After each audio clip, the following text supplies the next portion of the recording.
Breaking news today in this ever-evolving scenario between LIV Golf and the official World Golf Rankings, with the indication that LIV Golf has formally withdrawn its application for official World Golf Ranking accreditation, saying it cannot be official ranking system because it failed to recognize the performance of LIV golfers in recent years. So this is a major twist here. And we've seen before the number one issue, Mike, for the players over there, and I think it's one thing that's been really stopping a number of players from making the jump, is the uncertainty around official World Golf Rankings. Keep in mind, you got guys like Brooks Koepka, Cam Smith, Bryson DeChambeau, all these guys that have been tumbling out of those official World Golf Rankings. And the reason that this is so important to those guys, obviously, is because of their exemptions and their ability to play in majors. Now, some guys have exemptions. You think of a guy like Jon Rahm, who won the Masters. He's locked in. He's set for a bit. But not all of these guys have that luxury. However, Greg Norman does claim to have a solution to this issue, which we're going to get into in just a second. But regardless, major shakeup. It is a major shakeup. Is this a classic scenario of promise something that they didn't get, you think? Well, and this leak comes from effectively it was a letter that went out to all of the players. They're in Hong Kong this week for the Hong Kong event. The letter somehow made it into the hands of Sports Illustrated, who first reported on this.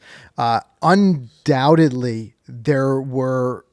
And it's kind of listed and talked about in the letter.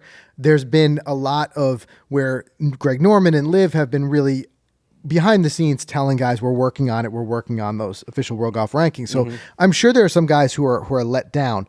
But I think it just got to a point here where clearly Greg Norman and the powers that be at LIV are saying enough is enough. We're hitting too many dead walls. So looking at the letter, and we'll kind of read through part of this, he said, "We have made significant efforts to fight for you and ensure your accomplishments are recognized within the existing ranking system. Unfortunately, OWGR, which is the official World Golf Ranking, has shown little willingness to productively work for us." So there he's saying what you said. We're fighting for you. But dead end. Time to pursue something other than this.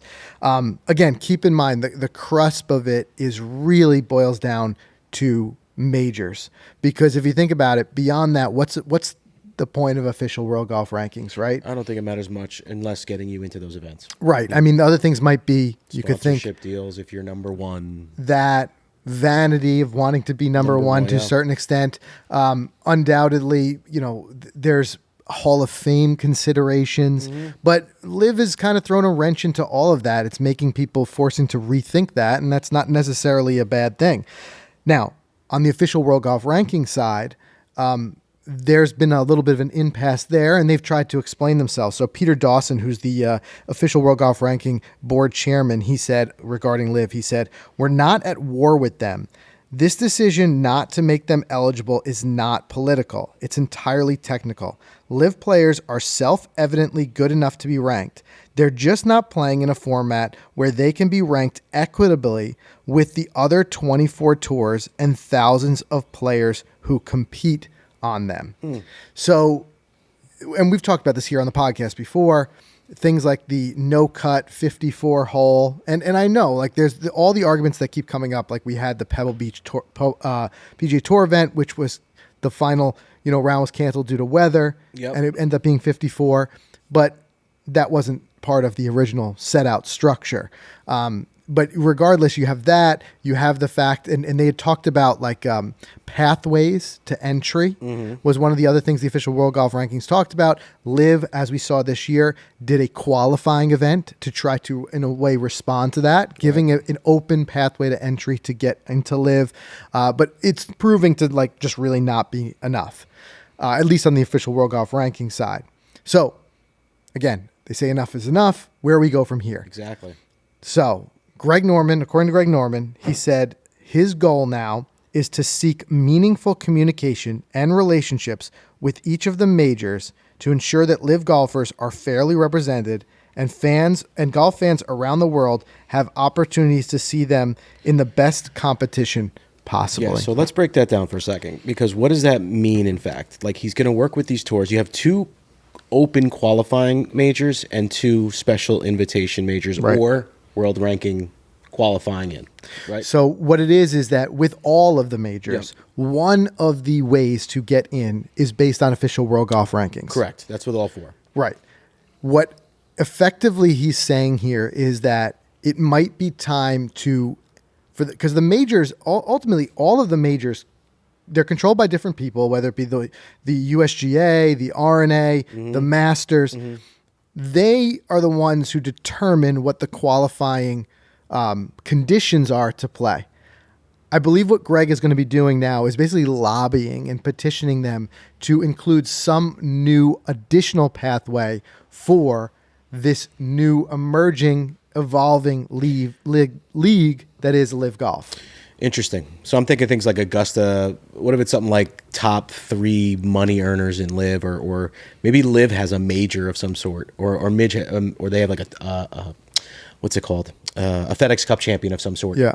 And that person Which they do gets an currently invite have. to Masters. Yes, Their overall champion. they do. Maybe that's the guy who gets it. So it wouldn't surprise me in the slightest to see Norman do exactly that and petition, let's say, the Masters board to say, would you be willing to make one of your qualifiers for an invitation, the top 3 points finishers at LIV would be that.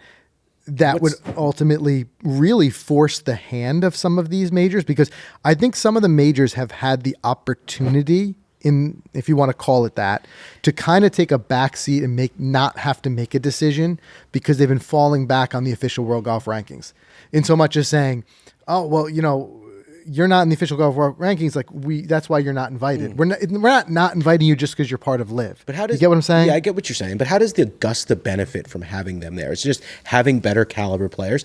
Do they even need it? I mean, Augusta's like the prettiest girl in the room. They don't need, Sergio DJ and Cam Smith showing up, right? I think it's still going to have the allure of Augusta. Or prove me wrong. Is it going to be a better vibe to have better players there? At least some of those guys they do need there. And what I mean by that is, one of Returning the allures champs, has been of course. returning champs. Yes, so I spoke it would be Dustin Johnson or all those guys would Rahm, be there. would be silly.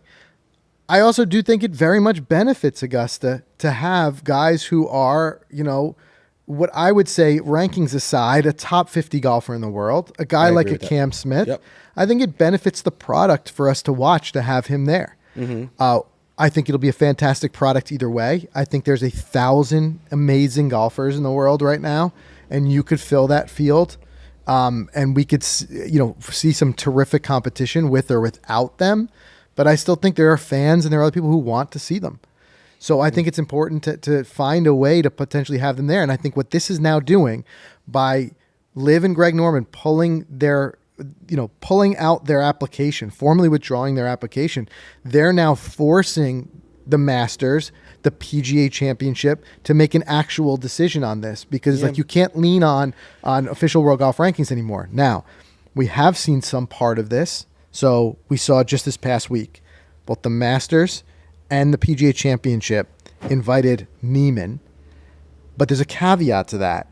The invite came specifically referencing his win at the Australian Open, saying that effectively we want to honor these different international opens.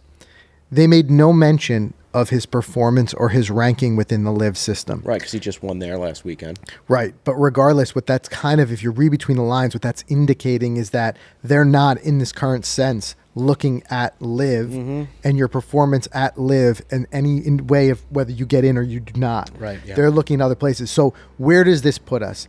It puts us largely in a way where now Greg Norman's going to continue to have the conversations directly, saying, like, would you be willing to, send an invite to, like we said, we're hypothetically top 5 players at LIV.